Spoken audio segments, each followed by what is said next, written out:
tempat yang kita nikmati sana itu kurang sesuai dengan karena kita tetap bersyukur kepada Allah Subhanahu wa Ta'ala. Bapak Ibu yang Allah muliakan, dan insya Allah juga nanti malam untuk teknis kegiatan tahsin, jangan khawatir Bu Pak, jangan khawatir, tetap ada. Ya, perbaikannya yang masihnya PR insya Allah nanti ba'da maghrib. Ya, kita ambil. Jadi pagi ini fokus untuk persiapan untuk berangkat haji kita. Ya, pagi ini jam 8 pagi sampai menjelang zuhur. Persiapan manasik haji. Nanti baru pada maghrib, ya insya Allah tahsin. Ya, dengan Ustaz Dr. Ahmad An-Nuri, insyaallah. Itu di antara ya, apa kegiatan kita pagi ini. Semoga lebih mudahan dan berkah bagi semuanya. Bapak Ibu yang Allah muliakan, insya Allah kita pagi ini akan memberikan nasihat dan juga bimbingan tentang zikir dan doa oleh Ustaz Dr. Imam Jauzi. Pada beliau, kami silakan. Bismillahirrahmanirrahim. Assalamualaikum warahmatullahi wabarakatuh. Asbahna ala fitratil Islam wa ala kalimatil ikhlas wa ala dini nabiyina Muhammadin sallallahu alaihi wasallam wa ala millati abina Ibrahim hanifa wa ma kana minal musyrikin. Alhamdulillahi rabbil alamin wa bihi nasta'inu ala umuri dunya waddin. Wassalatu wassalamu ala ashrafil anbiya'i wal mursalin sayyidina wa maulana Muhammadin wa ala alihi wa sahbihi wa man tabi'ahum bi ihsanin ila yaumiddin. Amma ba'du, ikhwani fiddin, azani Allah wa iyyakum. Bapak Ibu, para duyufur rahman, para tetamu Allah, insyaallah dengan memohon taufik dari Allah Subhanahu wa Ta'ala, pagi hari ini kita akan sampaikan terkait dengan doa dan zikir. Jamaah rahimakumullah, insyaallah materi-materi yang dari beberapa waktu yang lalu kita sampaikan, insyaallah nanti di-share di grup. Dan materi yang kemarin terkait dengan ziarah Mekah, situs-situs sejarah dan adab-adabnya, insyaallah itu juga akan dikirimkan di grup budaya maupun cakra, insyaallah. Dan pagi hari ini terkait dengan bimbingan zikir dan doa, satu jam sudah dikirim ya. Silahkan dibuka di HP-nya masing-masing yang bawa HP. Sudah dikirimkan oleh Ustadz Ujang Abidin. Baik Bapak dan Ibu yang berbahagia, salah satu di antara agenda penting kita di dalam perjalanan kita menunaikan ibadah haji, ibadah umroh ini, keberadaan kita di tanah suci ini adalah memanjatkan doa, adalah berzikir. Ya, ketika kita tawaf, kita doa, zikir. Ketika di sofa, di Marwah, kita doa, zikir. Nanti di Arafah kita berdoa, berzikir. Di Mina, begitu. Maka oleh karena itu penting kita untuk membekali diri dengan baik terkait dengan zikir dan doa ini. Ini praktis saja, berangkat dari kenyataan bahwa kadang-kadang Bapak Ibu ada jamaah yang berkesimpulan, doa apa lagi ya Ustadz ya? Kayaknya doanya udah habis nih. Bahkan mohon maaf, kadang-kadang ketika tawaf setelah baca Bismillahi Allahu Akbar, kecuali Rabbana atina fid dunya hasanah wa fil akhirati hasanah wa qina adzabannar, saat berada di antara rukun Yamani dengan Hajar Aswad, seringkali ada juga yang bertanya, ini baca apa ya? Dari sejak Hajar Aswad sampai rukun Yamani baca apa? Kalau dari rukun Yamani sampai Hajar Aswad bacaannya adalah doa sabu jagat, Rabbana atina fid dunya hasanah. Nah, tidak hafalnya terhadap doa atau tidak tahu doa apa yang harus dipanjatkan, seringkali kemudian membuat kita tidak memanfaatkan kesempatan itu dengan sebaik-baiknya. Padahal di situ kan kita bebas untuk berdoa apa saja sesuai dengan agenda kita masing-masing.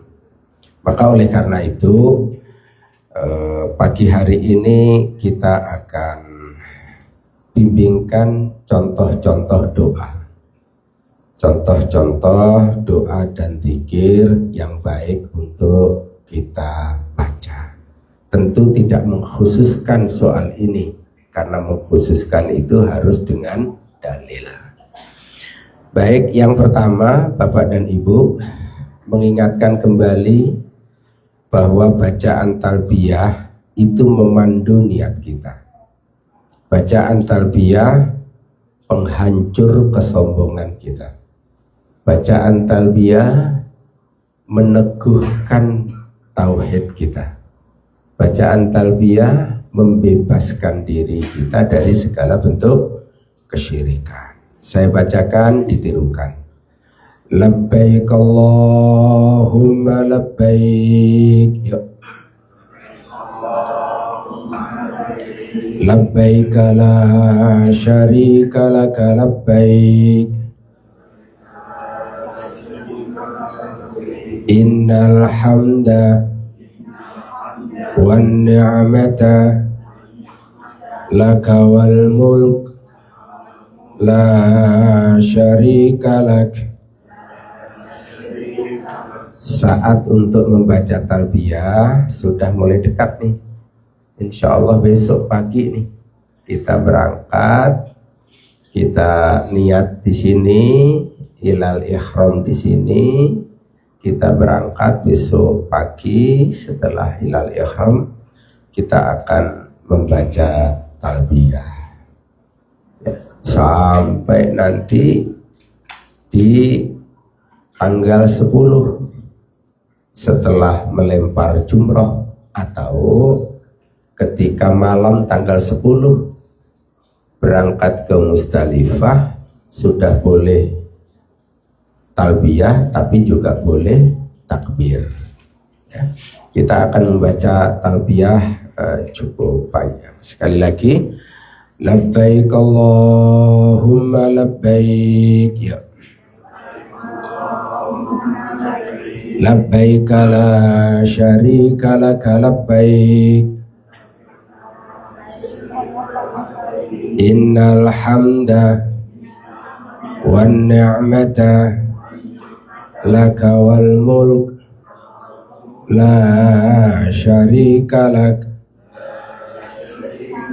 Silahkan nanti masing-masing menghayati dengan terjemahannya yang jelas, bahwa di talbiyah ini meneguhkan tauhid kita, membebaskan kita dari segala bentuk kesyirikan, memandu niat kita agar lurus betul-betul karena Allah dan mengharap ridha Allah dan menghancurkan segala bentuk kesombongan.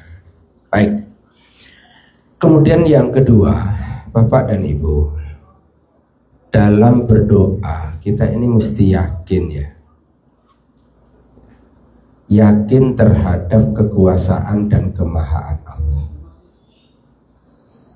Jangan berdoa tapi dasarnya ragu. Disebabkan karena melihat kemampuan kita.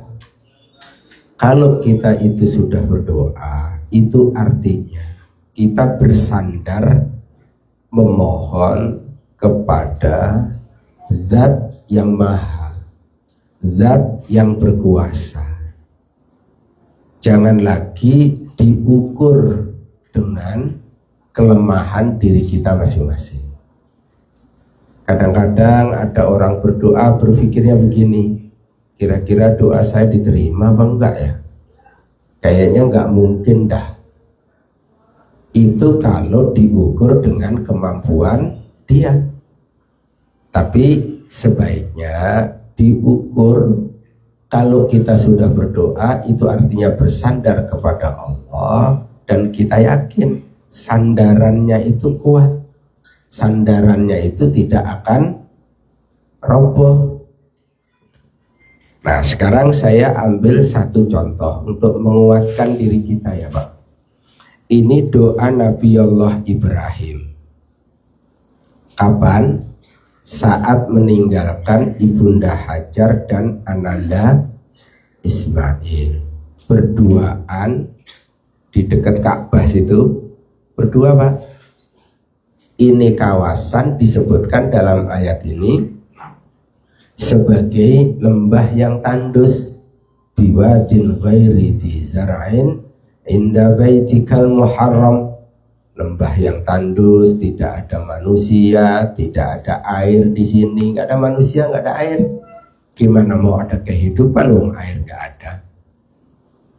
Itu Nabi Allah Ibrahim harus meninggalkan istri dan anaknya di sini tanpa ada jaminan keamanan, tanpa ada jaminan keamanannya juga nggak ada jaminan, tapi juga tanpa ada jaminan kehidupan. Ada. Nah, Nabi Allah Ibrahim ketika jalan meninggalkan sudah agak jauh dari pandangan Ibunda Hajar, Nabi Ibrahim berbalik arah menuju ke arah Ka'bah dan kemudian memanjatkan doa ini. Saya bacakan, ditirukan. Rabbana inni askantu min dzurriyyati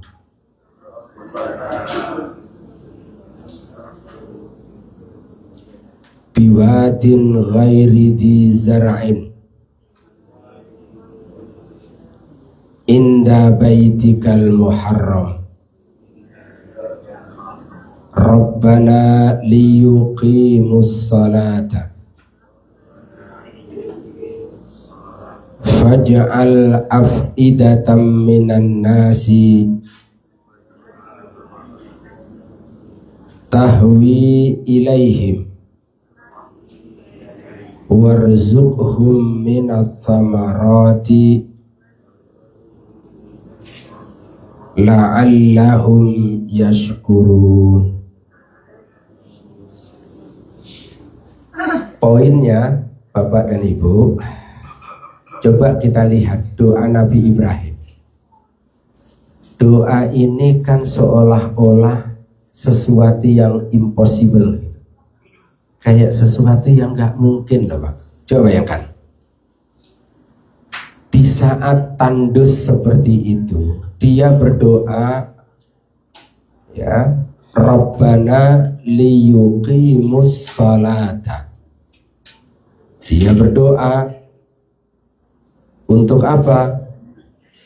Agar mereka melaksanakan salat. Ini cuma anak berdua Pak, Tapi ini kalimatnya pakai jamak. Masya Allah kenyataan sekarang.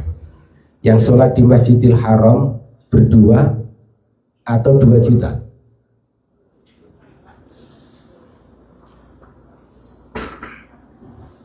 Waktu itu kalau mikir doa ini dipanjatkan, apa mungkin? Kemudian faja'al af'idatam minan nas, maka jadikanlah agar mereka manusia cenderung kepada mereka. Mana mungkin Pak cenderung ke tempat ini? Lemah, tandus, tanpa ada air, gak ada manusia di tempat ini. Tetapi doa Nabi Allah Ibrahim agar hati manusia itu condong. Mana mungkin condong? Tapi bagaimana kenyataan sekarang? Bapak Ibu datang ke sini, bertahun-tahun pula nunggunya. Daftar tunggunya sekarang berapa panjang? Panjang sekali daftar tunggu. Sesuatu yang waktu itu rasa-rasanya nggak mungkin. Kemudian kita lihat, warzuqhum minas samarati, dan berikanlah mereka rezeki dari buah-buahan. Mana mungkin ada buah-buahan, Pak? Oh, air nggak ada,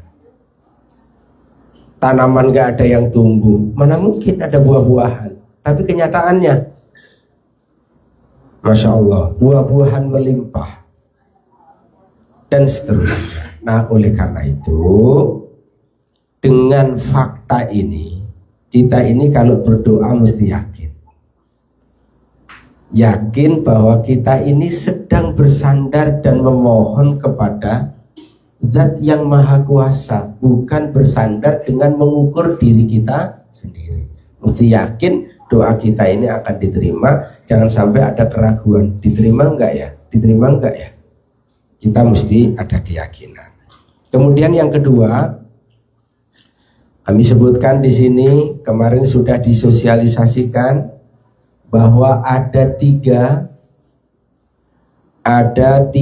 pihak yang apabila berdoa Allah dengar doanya, Allah kabul doanya. Salah satu da'watin mustajabatun, 3 waktu yang diijabah, dikabulkan doa yang la syakka fihinna, yang tidak diragukan lagi. Jadi ada 3 pihak yang kalau berdoa ini Masya Allah ini mustajab ini. Yang pertama, da'watul mazlumi, doanya orang yang sedang terzalimi. Wa da'watul musafiri, doanya orang yang sedang musafir. Bapak Ibu sedang musafir enggak sekarang? Sedang musafir.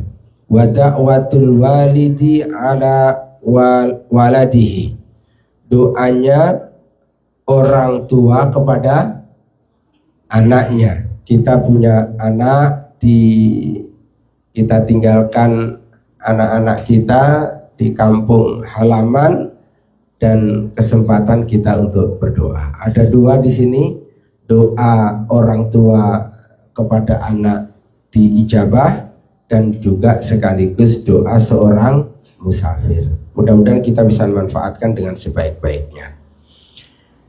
Baik, kemudian Bapak dan Ibu yang berbahagia, doa musafir kepada orang yang ditinggal kemarin sudah kita amalkan insyaallah. Nah, satu lagi, kita ada agenda untuk beristighfar di sepanjang perjalanan ini.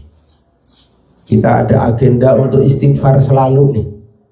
Bentuk istighfarnya bisa macam-macam, mau astagfirullah, mau la ilaha illa anta subhanaka inni kuntu minaz zalimin, atau istighfarnya dalam bentuk rabbana zalamna anfusana wa illam taghfir lana wa tarhamna lanakunanna minal khasirin, dan seterusnya. Bapak dan Ibu, saya ingin mengundang Bapak Ibu merenungkan ayat 10 sampai dengan 12 dari surat Nuh yang disebutkan di sini, terkait betapa dahsyatnya istighfar itu. betapa istighfar itu dahsyat luar biasa. Jadi begini ceritanya. Imam Hasan Al-Basri itu kedatangan tamu, Pak, mengadukan satu masalah yang sedang dihadapi. Apa? Masalah paceklik. Kampung halamannya sedang dilanda paceklik. Datang kepada ulama bernama Imam Hasan Al-Basri mengadukan paceklik yang dihadapi. Apa solusi yang disampaikan oleh Imam Hasan Al-Basri? Karena ini datang berharap ada solusi. Solusi yang disampaikan apa? Beristighfarlah. Rupanya ada datang lagi besok, lain lagi, mengadukan masalah yang berbeda. Apa? Masalah sudah lama menikah, berumah tangga, tapi tak kunjung Allah berikan keturunan kepadanya. Lalu kemudian dia datang kepada seorang ulama bernama Imam Hasan Al-Basri berharap ada solusi. Apa solusi yang diberikan oleh Imam Hasan Al-Basri? Beristighfar.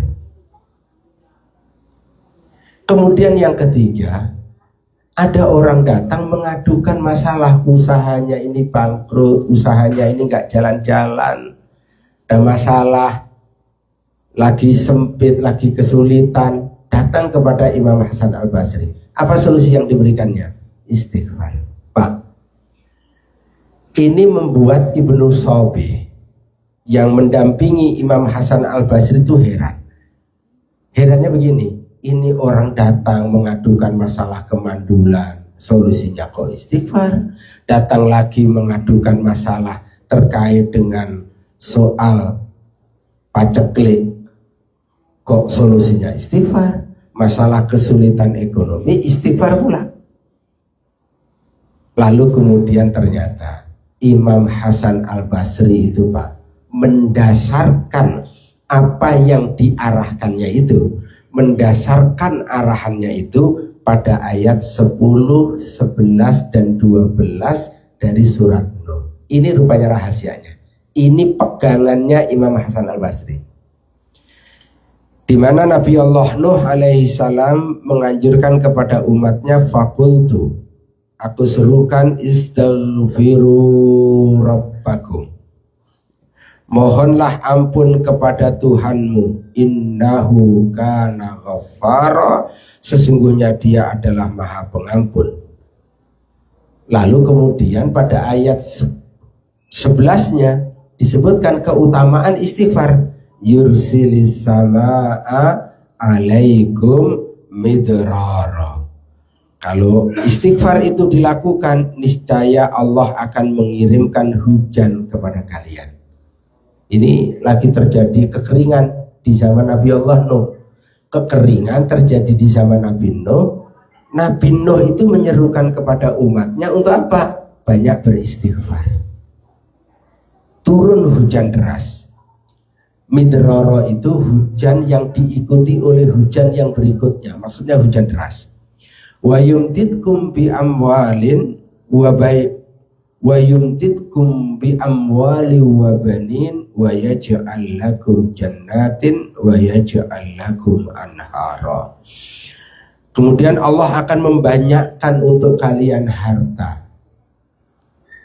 Wabanin ay wa yumdidkum bibanin, dan Allah akan memperbanyak untuk kalian keturunan. Wa yaj'al lakum jannatin wa yaj'al lakum anhara, dan Allah akan mengadakan untukmu kebun-kebun, dan Allah pula akan mengadakan untukmu sungai-sungai.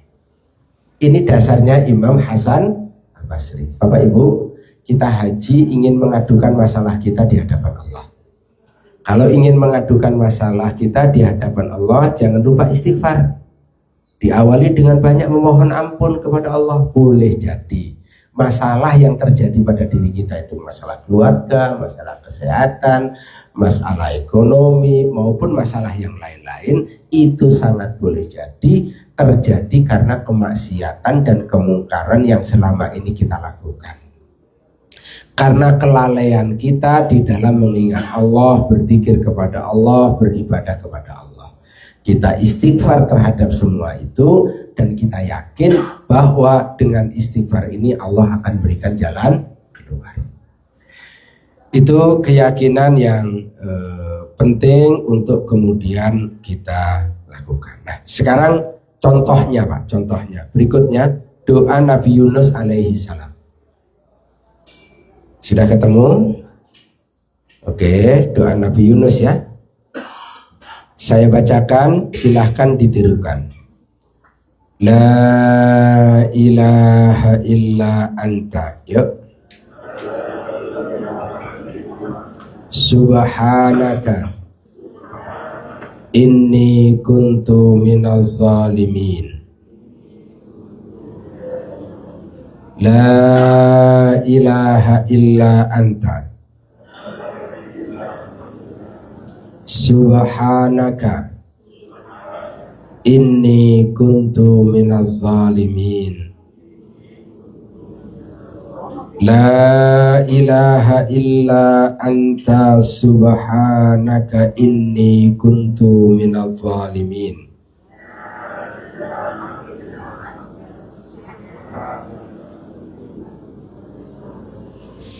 Baik, saya yakin Bapak Ibu pernah mendengar kisahnya Nabi Yunus. Pendeknya, Nabi Yunus kesel sama umatnya, diajak kepada yang benar tetap saja bangkang, dilarang melakukan yang salah, malah kemudian adanya mengolok-olok dan seterusnya kepada Nabi Allah Yunus. Nabi Allah Yunus saat itu ingin rehat, ingin tinggalkan sejenak kaumnya. Barangkali dengan dia pergi itu, dia berharap ada lebih rehat, lebih enak, tidak nyesek dadanya. Berangkat, meninggalkan tugas dakwah ini. Tapi apa yang terjadi? Ternyata meninggalkan tugas dakwah, tidak cukup bersabar menghadapi penolakan yang dilakukan oleh umatnya. Ternyata itu bukan solusi. Justru itu mengakibatkan sesuatu. Karena kemudian Nabi Allah Yunus, pendek ceritanya, dimakan oleh ikan. Dan disebutkan di dalam tafsir, dia berada dalam 3 kegelapan. 1, zulmatul lail, kegelapan di malam hari. 2, zulmatu fi batnil huti, kegelapan di dalam ikan, di dalam perut ikan. Kemudian yang ketiga, zulmatul bahri, kegelapan ketika berada di dasar lautan. Bahasanya, mudahnya, sudah malam hari, di dasar lautan, berada di dalam perut ikan. Logika Pak, bisa nggak keluar dia? Berat. Sekali lagi saya ingin mengatakan, kalau kita ngasih nasihat sama anak, kadang-kadang kurang sabar. Ngasih nasihat sama saudara, kadang-kadang kurang sabar. Ujungnya putus asa. Ya wes lah, kan saya udah sampai. Wes terserah kamu. Akhirnya kemudian putus asa, meninggalkan. Dah nggak lagi kemudian memberikan nasihat. Hati-hati. Mutung dari memberikan nasihat, tidak sabar ketika mengajak kepada kebaikan, mencegah kemungkaran, lalu kemudian kita merasa nyesek dengan sebab itu dan kita ingin rehat, dan cara rehatnya adalah kita meninggalkan, tidak melakukan itu lagi. Itu bukan solusi. Itu bisa menjadi sebab pangkal persoalan yang baru. Buktinya Nabi Yunus dimakan. Sadar Nabi Yunus ketika berada dalam perut ikan, apa yang dia baca? Ini yang dia baca. Setelah membaca ini, tulus bacanya, alhamdulillah Allah berikan jalan keluar. Ringkas kisahnya, Nabi Yunus kemudian keluar dari perut ikan. Maka kepada Rasulullah SAW, Allah memberikan nasihat. Apa nasihatnya? Fasbir, bersabarlah engkau wahai Muhammad menghadapi masalah dalam dakwah kepada manusia, bersabarlah engkau wahai Muhammad, wala takun kasahibil hud, janganlah kamu seperti sahibul hud. Siapa yang dimaksud dengan sahibul hud? Itu adalah Yunus bin Matta, maksudnya adalah Nabi Allah Yunus. Monggo ini nanti diamalkan, silahkan. Kadang-kadang kita ini suka terlewat, suka salah, suka ini, kita sadar, segera membaca la ilaha illa anta subhanaka inni kuntu minaz zalimin. Yuk kita baca 1, 2, 3 bareng-bareng. La ilaha illa anta subhanaka inni kuntu minaz zalimin. La ilaha illa anta subhanaka inni kuntu minaz zalimin. La ilaha illa anta subhanaka inni kuntu minaz zalimin. Ini doa yang tidak ditentukan berapa jumlahnya, tidak ditentukan di mana tempatnya. Pokoknya begitu kita melakukan kesalahan, segera kita bertaubat kepada Allah. Mudah-mudahan haji yang kita tunaikan ini adalah solusi menghadapi banyak masalah. Dan mudah-mudahan sepulang haji Allah berikan jalan keluar dari masalah yang kita hadapi. Kemudian doa Nabi Adam, insya Allah semua kita hafal. Nabi Adam ketika nabrak larangan kan ditabrak tuh sama Nabi Adam dan Ibunda Hawa. Jangan mendekati pohon khuldi, malah makan buahnya.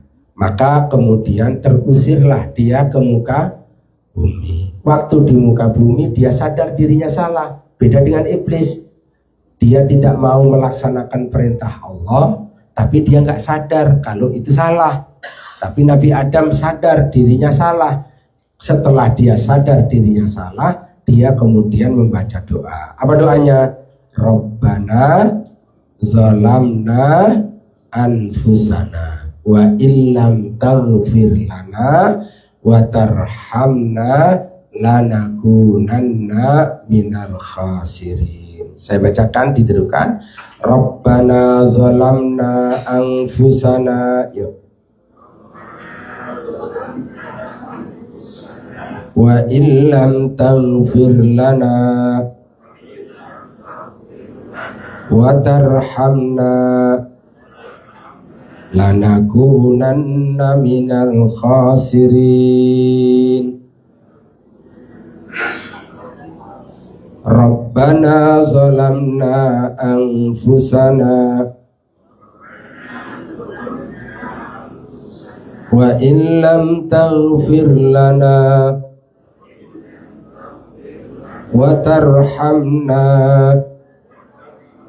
lanakunanna minal khasirin.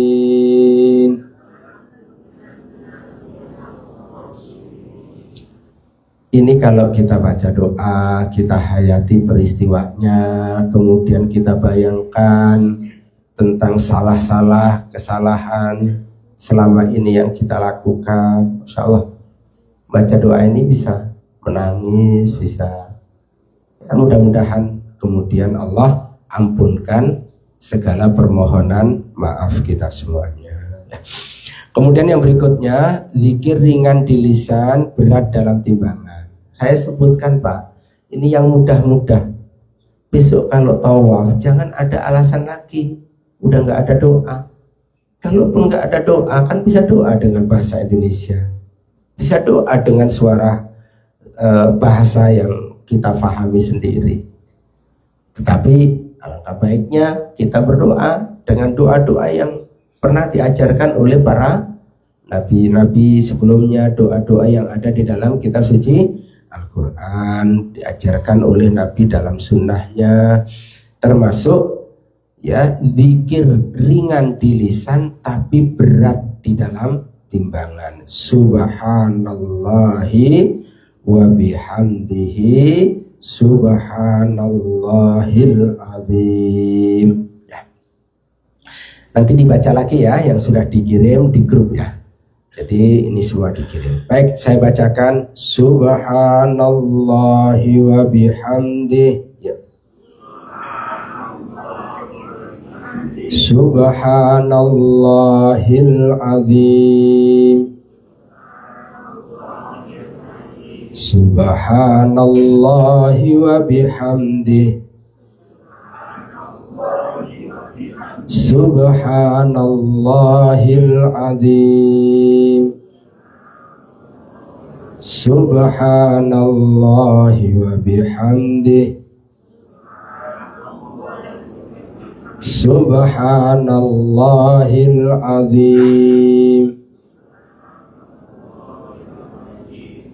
Mudah dan insya Allah sudah pada hafal. Kalaupun lupa, mudah-mudahan ini mengingatkan. Kata Rasulullah, kalimatani, 2 kalimat. Maksudnya subhanallah wa bihamdi, subhanallahil azim, 2 kalimat. Kalimatani, 2 kalimat yang khafifatani, ringan. Alal lisan, ringan diucapkan dengan lisan. Subhanallah wa bihamdihi, subhanallahil azim. Kan ringan sekali ya, subhanallah wa bihamdihi, subhanallahil azim. Sa'i, sofa, marwah ya. Walaupun sudah doa di sofa, doa di marwah ya, jangan kemudian habis waktu untuk ngobrol, habis waktu untuk bercanda di perjalanan antara sofa marwah, marwah sofa. Kita sambil baca subhanallah wa bihamdihi, subhanallahil azim. 2 itu ringan di lisan, thaqilatani fil mizan, berat dalam timbangan. Bapak-bapak kemarin menyaksikan ya, bahkan ya ada hisab, ada mizan kan. Nah, kita belum bahas mizan. Ada mizan itu tahapan di mizan itu Pak. Nanti ringan dalam ucapan kita ini, subhanallah wa bihamdihi, itu ringan dalam ucapan kita. Tapi insya Allah nanti berat dalam timbangan. Ringan diucapkan tapi berat nanti dalam timbangan. Timbangan amal soleh, pemberat amal kebaikan kita. Kita baca subhanallahi wa bihamdihi, subhanallahil azim. Yuk bareng-bareng 1, 2, 3. Subhanallahi wa bihamdihi, subhanallahil azim. Subhanallahi wa bihamdihi, subhanallahil azim. Bapak Ibu, kenapa kok di Hudaya tidak dibimbingkan bersama-sama dengan suara keras? Karena memang Rasul tidak mencontohkan. Sebaiknya kita baca masing-masing subhanallah wa bihamdihi, subhanallahil azim. Mungkin yang lainnya sedang ada masalah yang mendesak, yang ingin diadukan kepada Allah terkait dengan masalah yang dia bawa memang ke haji ini, dengan harapan agar mendapatkan solusi dengan izin Allah Subhanahu wa taala. Orang beda-beda Pak datang menunaikan ibadah haji ini, agendanya beda-beda. Ada agenda yang sama, ada masalah yang sama, tapi juga ada yang berbeda. Maka oleh karena itu kita mengadu kepada Allah Subhanahu wa taala. Oke. Baik, monggo nanti sepanjang jalan subhanallah wa bihamdihi, subhanallahil azim, subhanallah wa bihamdihi, subhanallahil azim. Tidak ditentukan tempatnya, tidak pula ditentukan jumlahnya, tidak pula ditentukan waktunya, ya kapan aja, monggo. Kemudian yang berikutnya, yang kemarin dalam hisab. Kemarin kan kita ada bahas hisab kan ya. Kita bahas mizan, kita bahas hisab ya. Hisab kemarin sudah dijelaskan. Mudah-mudahan sebagaimana yang ditanyakan oleh Ibunda Aisyah kepada baginda Rasul sallallahu alaihi wasallam, dosanya dibuka, diakui oleh yang melakukannya. Tapi kemudian ternyata karena orang itu sering kali berdoa dengan Allahumma hasibni hisaban yasira, kemudian dihisab dengan cara yang mudah, maksudnya dosa yang sudah tercatat rapi bahwa itu telah kita lakukan dan kita akui, ternyata kemudian dihapus oleh Allah Subhanahu wa ta'ala, diampuni begitu saja karena kita sering berdoa dengan doa yang tersebut ini. Saya bacakan, tirukan. Allahumma hasibni hisaban yasira. Allahumma hasibni hisaban yasira. Allahumma hasibni hisaban yasira.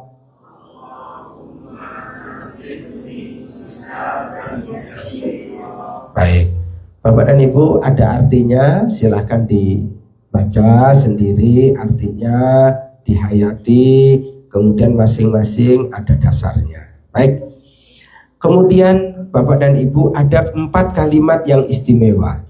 4 kalimat yang istimewa, yaitu tasbih, tahmid, tahlil, takbir. Nah, kalau nanti gak hafal doanya, ya banyak ini saja. Siapa orang yang gak hafal dengan subhanallah walhamdulillah wa la ilaha illallah wallahu akbar? Siapa yang gak hafal?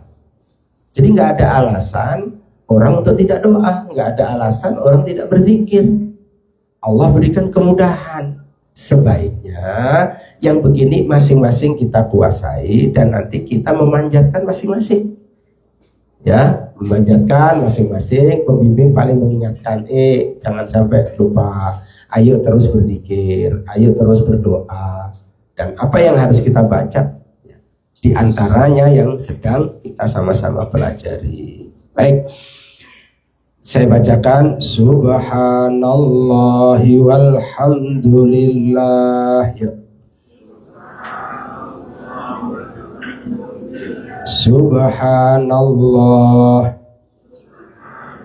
walhamdulillah wa la ilaha illallah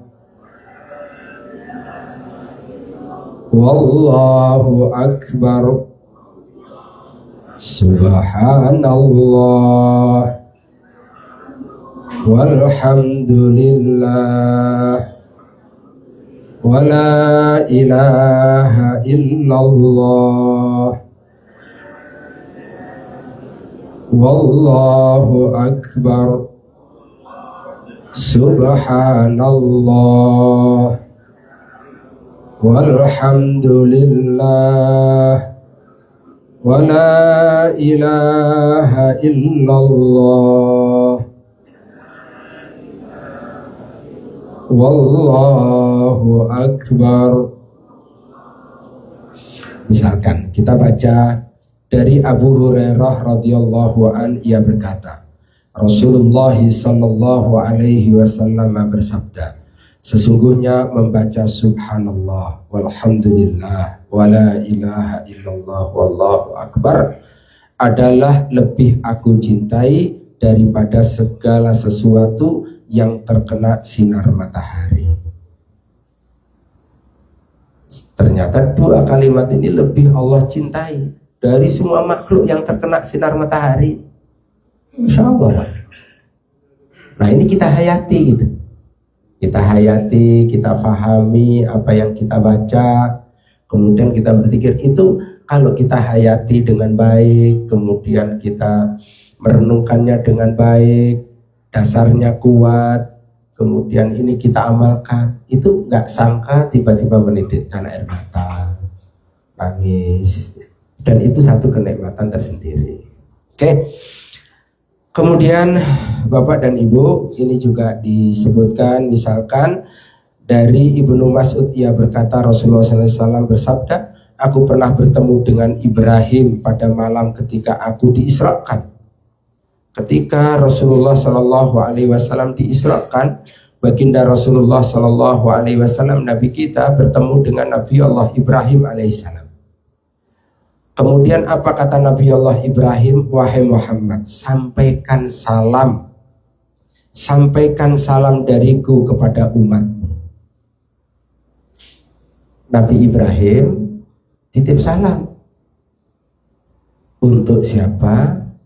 Untuk umat Nabi Muhammad. Untuk kita semuanya nih, titip salam agar disampaikan kepada umat Nabi Muhammad SAW. Dan beritahukan kepada